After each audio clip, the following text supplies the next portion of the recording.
Hi everyone, welcome to my channel. So today I will be doing a plan with me in my Erin Condren A5 wide vertical life planner.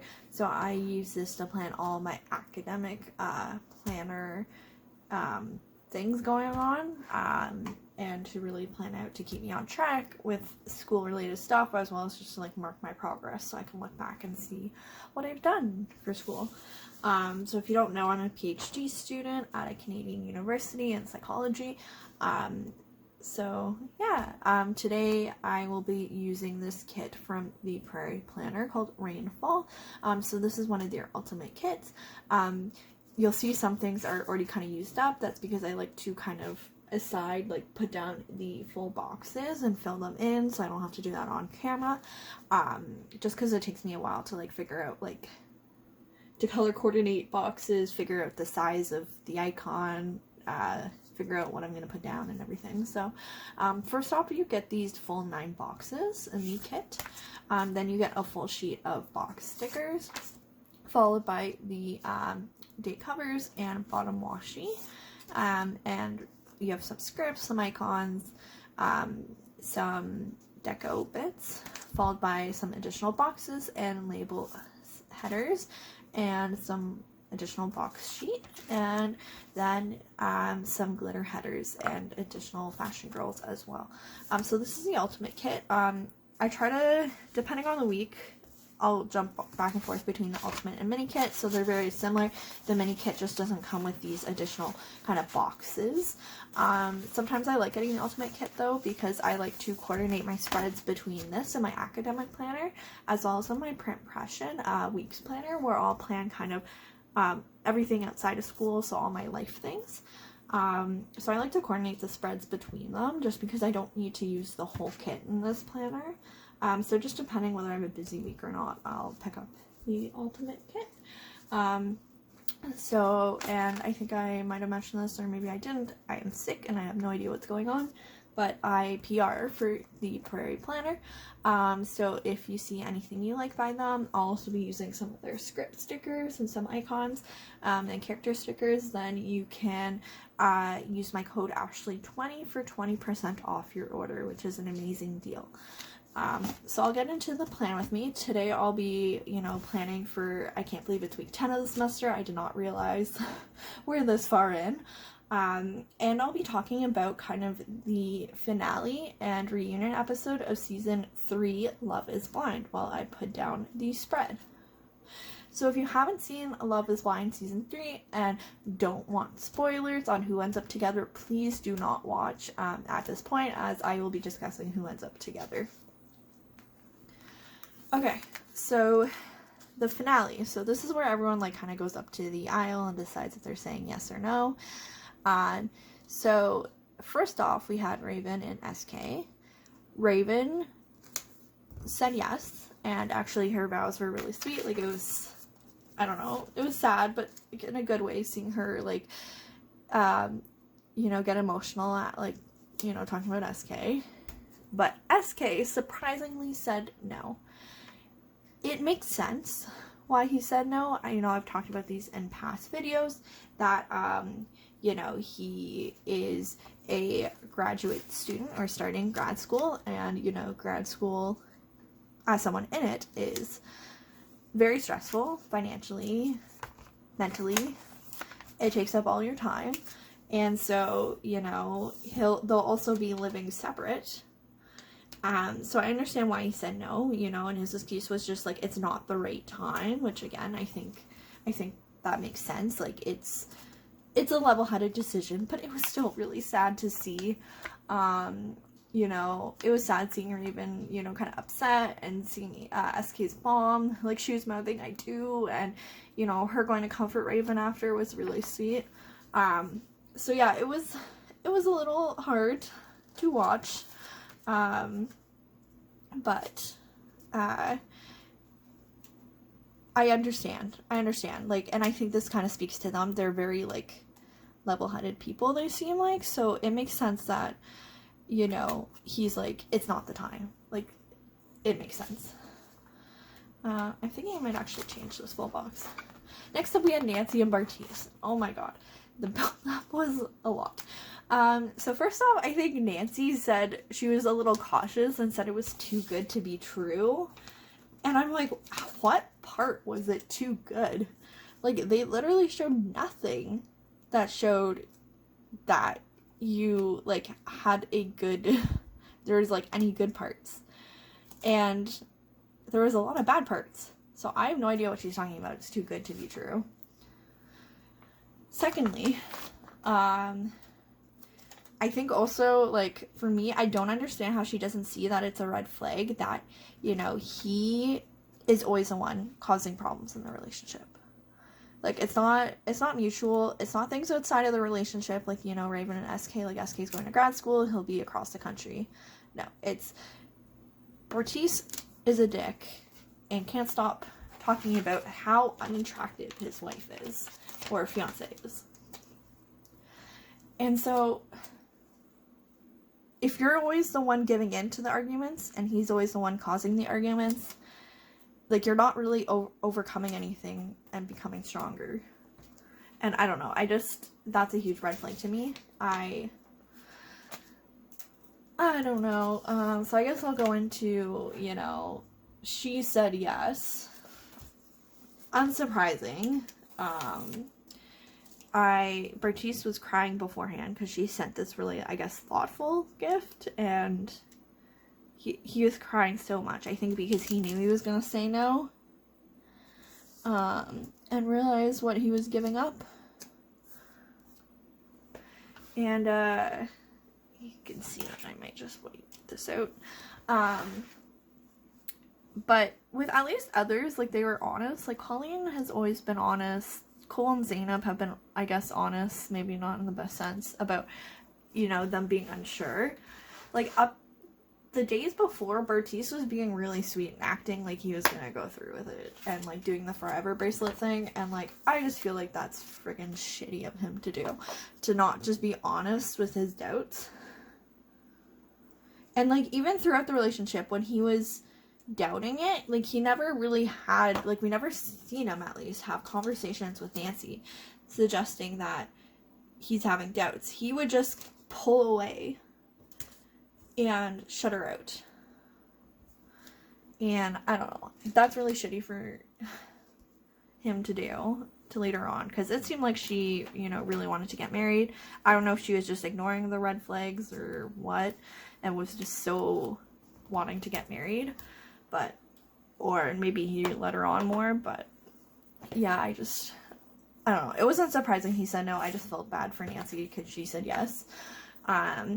Also, like, Bertice is just a child. Like, him, after he said no and the family was, like, getting on him, he started, like, riling up the family members. And, like, obviously they're gonna be upset. Like, you told them that, you know, you were serious and you were wanting to get married, and then, you know, you say no up at the aisle. I appreciate Nancy is definitely an adult, like, her willing to talk about things and stuff. So, Nancy, I hope things get better for you. And now we have Zainab and Cole. And so at this point, my partner joined at, like, the very end of the episode beforehand, and then decided to, like, watch the finale and reunion, which was a lot of fun, because then I kind of got their opinion on things. But my gosh, I don't blame Zainab for saying those things to Cole. If you don't know, Zainab said no to Cole, but didn't just say no, roasted him at the altar. And then everyone clapped after, which was hilarious. But, like, I guess poor Cole, like, in a sense. But yeah, anyways, I see why she said those things. Like, Cole is an idiot, but at the same time, it kind of seemed like this was never mentioned to Cole beforehand. Maybe it was, and he just wasn't good at listening. I don't know, but it seemed like it was never mentioned beforehand, and then he was kind of, like, made, like, I don't know, it was brought up in front of, like, everyone, which is kind of embarrassing, and I I don't know, at least Bartiz had the decency to like pull Nancy aside and talk through what was going on, instead of just roasting him in front of everyone. I've seen some people say that they think it might be calculated. Like Zainab purposely did that in front of everyone, knowing she was gonna say no. I don't know about that. But I don't have strong thoughts because I honestly don't have a lot of insight to these characters. These characters confuse me. I just don't, I think people are talking up like one is the villain, and I don't think necessarily one's the villain. I think they just bring out the worst in each other and are very incompatible. So yeah, that was interesting. I'll talk more about them when I get to the finale, or the reunion. So next up is Alexa and Brennan. I have nothing to say other than they said yes. That's literally my notes. I have no thoughts. I guess the editing kind of made it seem like Brennan might say no or was having doubts, but when the scene actually happened, I guess nothing happened. To be honest, I kind of blanked out for this part of the episode because, I don't know, I like drama in a sense. I like watching drama. I don't like drama myself, but I like watching drama, and their relationship has been mostly drama-free. And so, yeah, they got married. Congrats. Hope things go well. And last up is Colleen and Matt. And oh boy, I was surprised Colleen said yes. I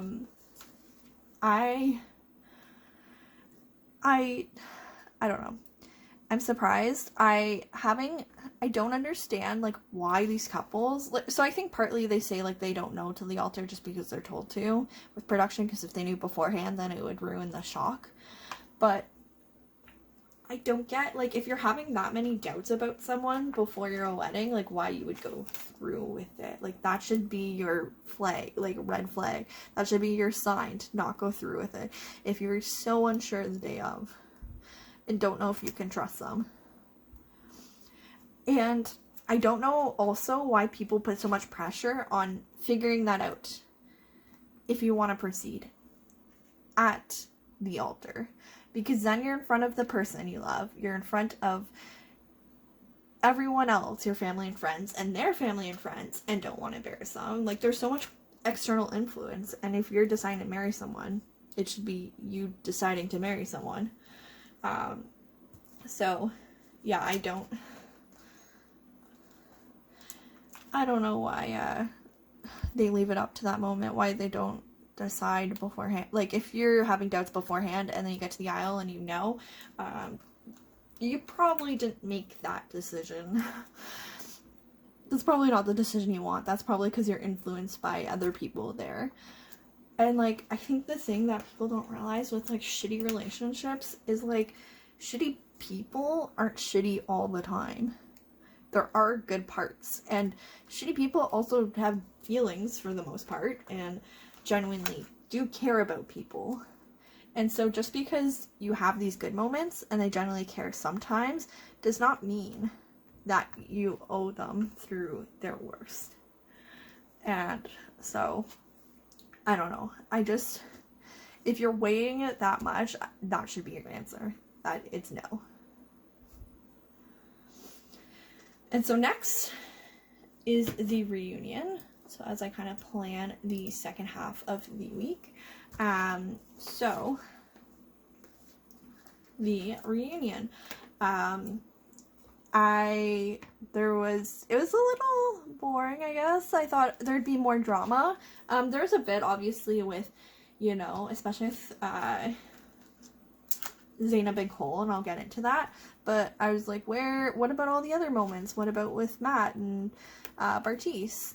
Like, why didn't we get some more reflection on their relationships and how they were in the show? And so, I guess I was disappointed on that end that they kind of, like, left out some drama. But yes, first of all, I want to say I'm so happy to hear that Raven and SK are dating again.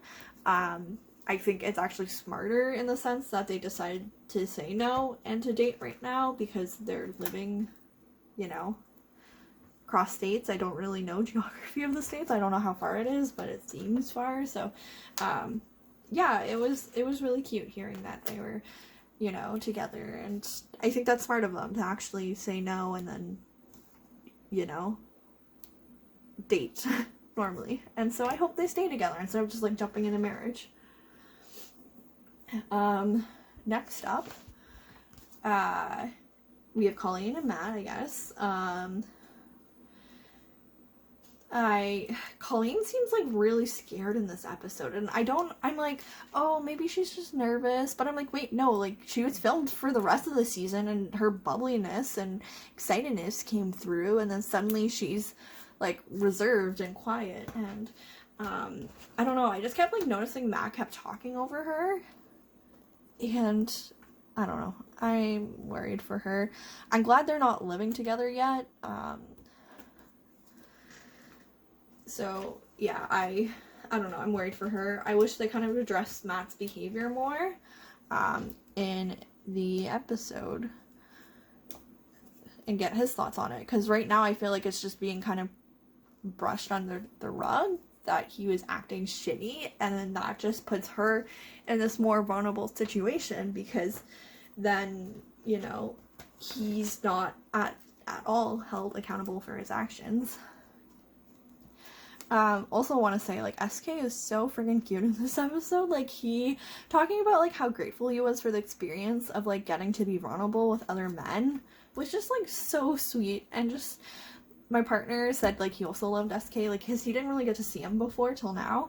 And he's just, like, so articulate, and I think that's what I like about him, too. Like, he's so articulate, he's so genuine, he's so, like, seems authentic to himself, and so I think that's why we kind of like SK. I found it also kind of hilarious, like, again, like, they didn't really address, like, Bartise and Nancy much, other than him, like, dating or being out with another girl, which, like, is unsurprising. And, you know, him being upset that she didn't want to date after, which I'm good. I am so glad she said no to that. Like, really glad that she said no, to dating after.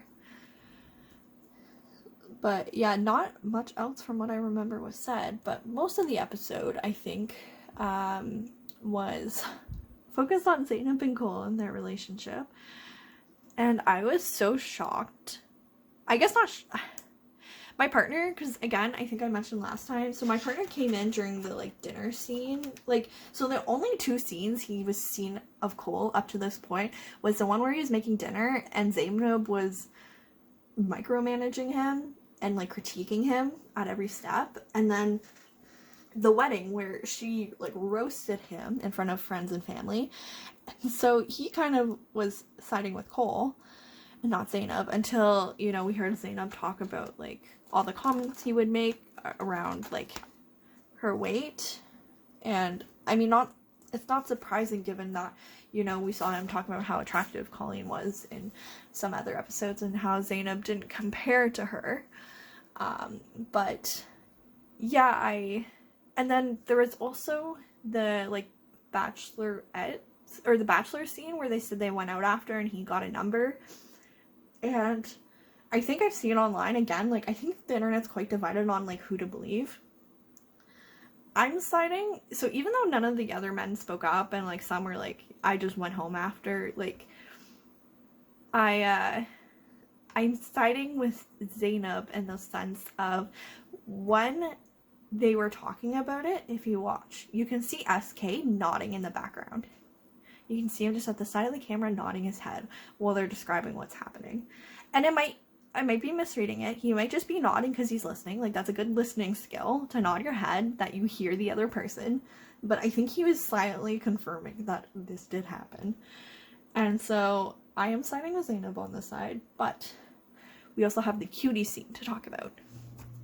And again, the internet's quite, I guess, divided, although I feel like negatively on, more so on Zainab. So I think the cutie scene really just talks it up to they're incompatible. So I think they're both at fault, with more so more so negatively on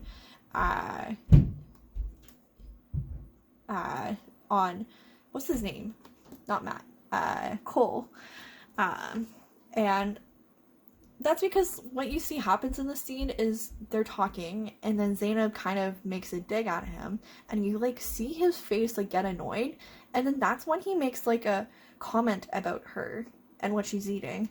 And so it seems like it's a personal attack because she hurt him. He made the comment. Although after when she said she didn't eat anything, he did seem concerned. So like maybe I'm reading into this much, and maybe it wasn't intentional, maybe it was. I don't think we can guess, and we're not sure. But even if it wasn't intentional, it's still a really shitty thing to do. Like, you shouldn't like make comments about what anyone's eating ever. And like there's a lot of debate online about like people's like partners saying like their appetite, like, oh, they're not making a comment on our weight, they're making a comment on our appetite. Who cares? First of all, they said like it was 2:00 and dinner was at 7.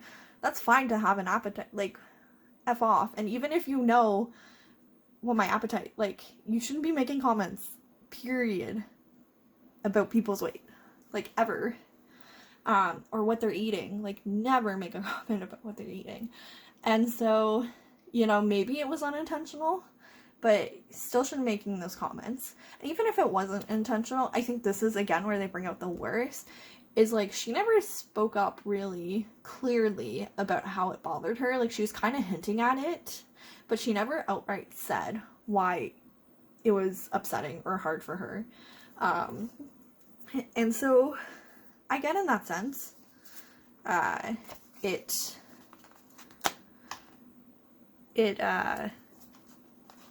Like, you know, she probably should have said something, although I also get in the sense of, like, if you don't feel comfortable and your partner's constantly made comments about your appearance, why you wouldn't suddenly speak up. So I don't know. So those are my overall thoughts on, you know, what happened in the finale and reunion episode of Love is Blind. I thought this season brought a lot of good drama and was entertaining.